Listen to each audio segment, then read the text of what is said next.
I want to share with you a conversation that unfolds between the writer of Psalm 139 and his creator. Starting at verse 13, he says, "For you created my inmost being. You knit me together in my mother's womb. I praise you because I'm fearfully and wonderfully made. Your works are wonderful, I know that full well. My frame was not hidden from you when I was made in the secret place, when I was woven together in the depths of the earth. Your eyes saw my unformed body.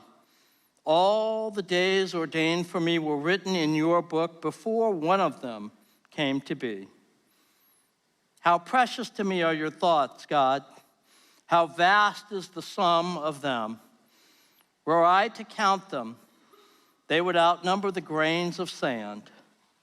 When I awake, I am still with you." As we said earlier, the word of God for the people of God. Thanks be to God. So this morning we begin this series for Lent that we're calling Designed, Not an Afterthought. And if you're filling in on the fill-ins on the back, that's actually the first thing that I want you to write in there. Designed, not an afterthought. I want to start our conversation about our design by talking about the possibility of a designer. Now, I say possibility because I know that this entirely possible, that some of you sitting here today are like, I'm not sure that there is a designer of all of this. I'm not sure about that. So I want to start at the beginning and just tell you that as a citizen of this world, I'm always amazed at the incredible diversity, the variety that is around us. You know, this morning I was out in front of the historic sanctuary and I was just blowing off, using the blower, getting all the oak leaves out of the way, and it washed over me how incredible it is that year after year, season after season, these trees have these leaves that go from birth to green to brown to on the ground, and it happens year after year. And you pick up an individual leaf and you think about within that leaf, there are things changing and evolving and moving for it to become what it is. And I get to view that with everything that makes my eyes work. And I get to pick it up with everything that makes my hands work. We fail to recognize sometimes the complexity of all that is around us. Now, as I was preparing for this week, I looked through some books that I wanted to perhaps take a look at to help me with this whole idea of intelligent design. And the book I spent most of my time with is perfect for me. It's a book by a guy named Chris Carlisle, and the title of it is The Complete Idiot's Guide to Intelligent Design. Here I am, the complete idiot when it comes to those kinds of things, but it was a very helpful book for me. I also looked at some articles, one in particular by an endocrinologist named Michael Bay. And Dr. Bay, an article that he wrote that I found particularly helpful is called Darwin's Black Box. And so what I want to do is to start this conversation about design and the possibility of a designer by deciding that whether we're looking through a microscope or a telescope, there is a level of complexity in the world around us that has to be explained. It doesn't appear to me at all to be random. The word that keeps coming back to me and that has come back to me as Pastor Bettina and I have been discussing this series is that word design. Over and over, when I try to figure out what this all means, that's the word that comes to me. And I believe in what scientists and scholars and authors call the intelligent design theory. If you boil it down to its simplest kind of definition, intelligent design theory is an explanation for the level of specificity in this creation that points to a creator. that it's more than a reasonable explanation that none of this happened by chance. Now, to be clear here, I'm not talking about, when I talk about intelligent design, I'm not talking about proof texting the Bible or the validity of the creation story. I'm not even to that yet. Pastor Patina and I will delve into that later with some other messages. And I'm not trying to make a case for faith. I'm trying to make a reasonable assumption about design. Now, I have a friend who's kind of my go-to. He and I have known each other since college. He's in the citrus industry. And his thinking about all of this has evolved over time. Our discussions about the design of the universe and things like that. And so he and I were going back and forth some this week. And I finally just asked him, I said, send me your definition of where you're at with the whole design of the universe. And so this is what he sent me. He says, Brian, I look at Darwinism and I find that it fails to account for the irreducible complexity that is around me in this world. I have to look deeper than that. So what he's saying is that when he looks at science and the explanations, it makes some sense to him, but there's something deeper that he's looking for, which has led him beyond just the design to the truth of the designer. Now, as soon as I say that the designer is God, he goes, you've lost me on that. I'm not ready for that one yet. But I think he's right. I think he's on the right track, looking deeper than the design and finding that there's a designer. One of the amazing things about the world and the way that it works, to me, is the level of fine-tuning that's required to ensure that everything continues to function. I want you to think about just a few things. If we were to increase or decrease the distance or the speed of the earth relative to our distance to the sun, we would all either end up being toast or ice cubes. But as you're sitting here this morning, you are neither, because you have found a place within this creation that enables you to function as you do, where you do this. Now, it also seems purposeful to me that somehow I have found a location on the third sphere away from the sun, the one sphere in all of these unlikely places that could be naturally inhabited, for myself to naturally habitate.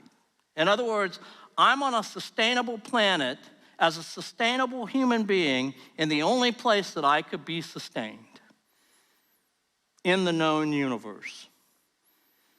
So that's my great big argument, that something put me here and there's a reason why. My small argument is, if you were to change something at the molecular level of Brian, if you were to change something at the molecular level of how my cells function, then everything in my cardio and my respiratory existence would begin to break down. My cells have to function the way that they function, or something starts to go wrong. Now, I started out this message by saying that I was going to talk about the Creator. And here's where that comes in. If there is all of this function, then there has to be something even deeper, something beyond the function. Below the function, there has to be a purpose for the function. Within each part of creation, there is a reason for what is there and for how it works. Scientists call this an innate telos. It's an inner purpose. Why does it function the way that it functions? And what does it do that enables other things to function? The inner purpose of all that is. Well, because of the designer, the designed don't have to go out and try to create meaning in their lives. I've met so many people through the years that say, I'm just trying to find some meaning for my life. I'm trying to figure out what I'm supposed to do and how I'm supposed to do it. Friends, the designer has already put that level of thought into the design. Our designer is the one that justifies our existence as part of his design. The psalmist completely got that. Listen to his words. You created my inmost being. You knit me together in my mother's womb. I praise you because I am fearfully, wonderfully made. Your works are wonderful. I know that full well. All around us, this diversity. The Bible tells us that in the midst of all this diversity, there is a single connecting image. Every one of us, unique as we are, come from a single image, the image of God. As creatures who come from the image of a single creator, we all have things in common. We all share things that make us human. Think about your life. We carry within us limitations and needs. We need food, we need shelter, we need clothing. But we also have drives and desires. We long to be loved and we long to love others, and that can take us some really challenging places in our life. But having pointed out some of our commonalities, let me share with you that you are absolutely 100% one of a kind, special, limited edition. There is only one of you, and there is no one else like you. Now, I've hung around with some of you, some more than others, and I just want to tell you right now, there is no one else like you. And you could say the same thing about me. This uniqueness happens by design, not as an afterthought. You are part of God's grand plan and design. Even the effort and the energy that we put into carving out our own identity isn't an accident. God is calling us, wooing us to pursue him. The design, seeking the designer.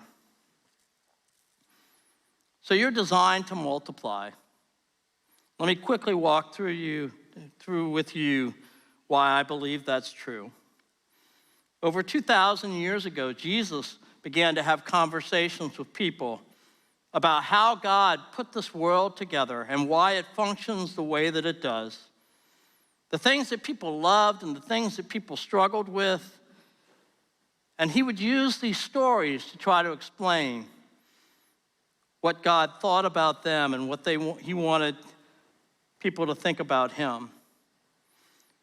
He uses this story about these large sums of money. A single piece of this gold, called talents often, valued as much as $400,000 in our world today. Now, having said that, this parable of the talents is not about money at all. It's talking about how we use what God has designed into us, what God has given us for his glory. The focus of Jesus' story is to use our gifts, the gifts we receive from God. And so therefore, it's talking about stewardship. It's talking about responsibility. It's talking about intentionality of followers. When you look at this parable that John read a few moments ago, it's a perfect parable for this season of Lent. It is all about self-examination. The story is about a man of great wealth, of great means, who decides that he will entrust to his servants his valuable estate.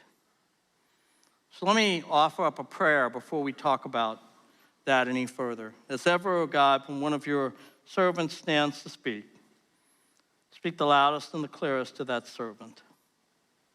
Amen.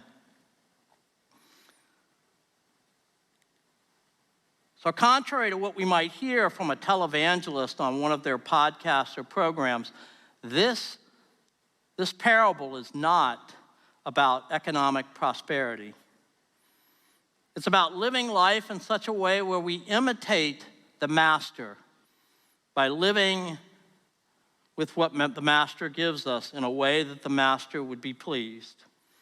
Jesus makes it pretty clear that God has given each of us something of differing values that we're going to be held accountable for how we use it. What do we do with it?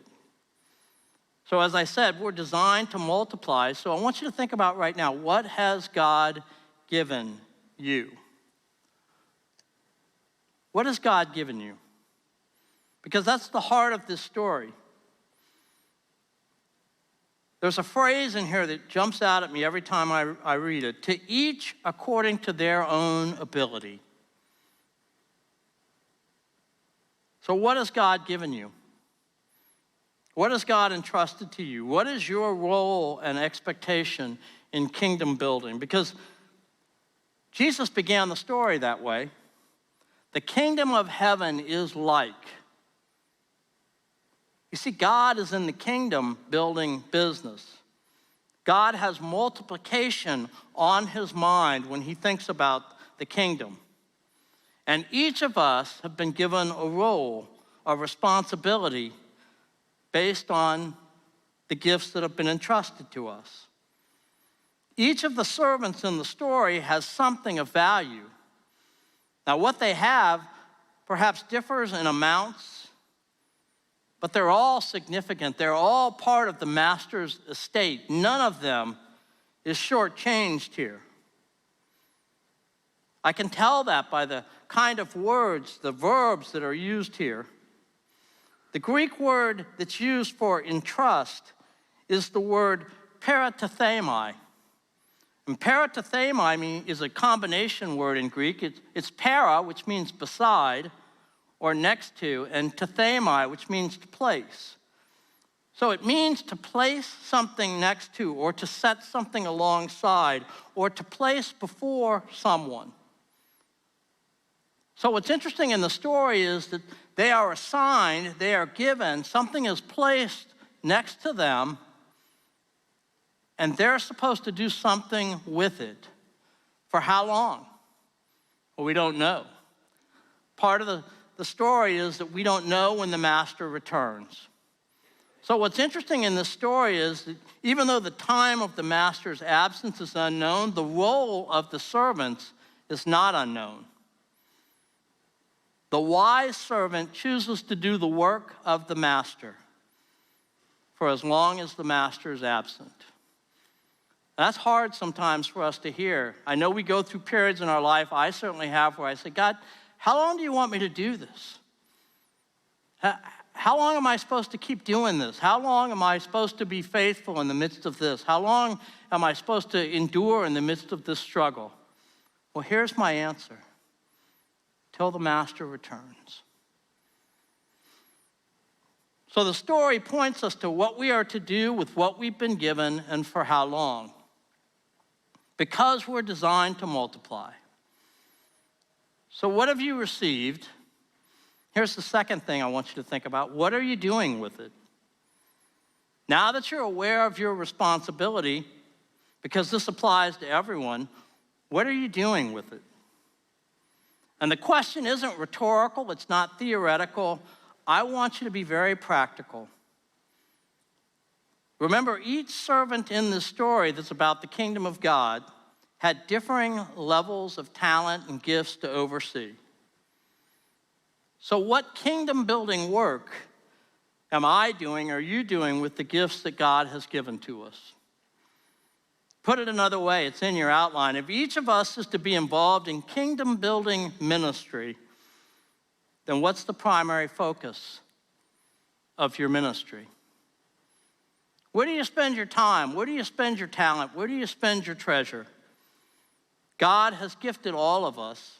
Pastor Patina and I, the gift to us is that we have a vocation and a calling which also affords us an income. This is a calling and a vocation that I'm blessed to live into.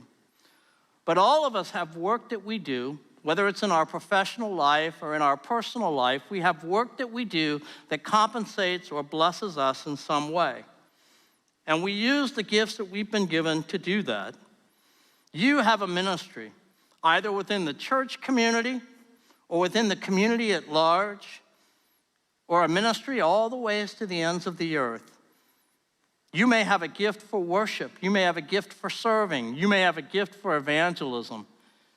There are all sorts of gifts. You may say, well, all of those terrorize me. I'm not sure that I would do any of those. I don't know. I don't know what your gifts are. I can tell you, if you have a fear of evangelism, the class that Pastor Patino's offering during Lent on Wednesday nights could help you to get beyond that.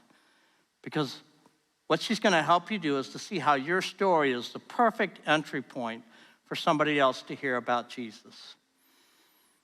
You see, all of us have a vocation, a profession, a way that we're supposed to be a part of this kingdom building. And some of us are even spiritually gifted with things like the gift of giving. There are some people that feel incredibly blessed when they find ways to be generous, to sow into the kingdom. Sometimes they sow with their time. Sometimes they sow with their financial gifts. But all of us, whether we're spiritually gifted to give or not, we have a ministry, and that ministry is the ministry of our character, the ministry of our conversations, and the ministry of community. How do you live with people? That's everyone's gift. Now, beyond that, there are some of you that have a gift for hospitality. Some of you have a gift for welcome. You need to exercise that. You need to use that to build the kingdom. We're all gifted and called to serve somewhere. What are you doing with what you've been gifted with? Letter C in your outline, because we're designed to multiply, we have to ask ourselves the question, are you ready for his return? Are you ready for his return? Because Jesus tells the story in such a way that the return of the master is certain, even though it's unknown. There are two things that I want you to hear. Anyone who says that they know or predicts the return of the master, in my opinion, is focusing on the wrong thing. We're called to focus on kingdom building, not kingdom guessing. Anyone who predicts when Jesus is coming back and says they know, they're just guessing. The two things that are clear in this story is that the master will return and that we're going to be asked to share what we've been doing in the time that he's been gone. What would you want to be doing when Jesus returns? Hopefully the answer is to be taking what he's entrusted to you and sharing it with those around you. The last thing I want you to hear me share about this whole idea of being designed to multiply is what will you hear from Jesus on that day? What will Jesus say to you on that day of his return?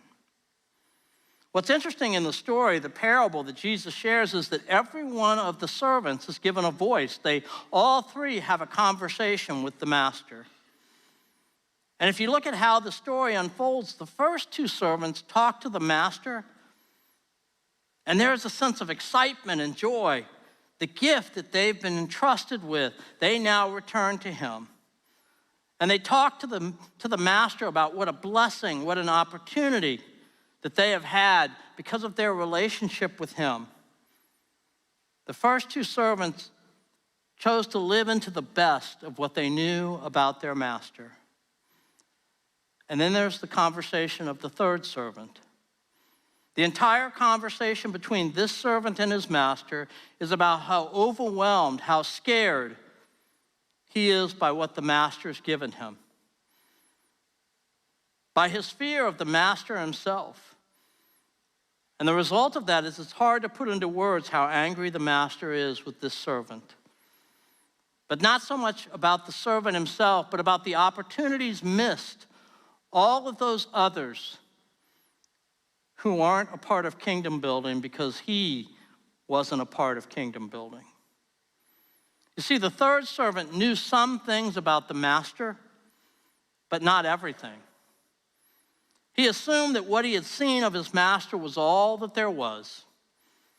Unlike the other two, he couldn't imagine that the master had a generous side, a compassionate side, a loving side, a gentle side.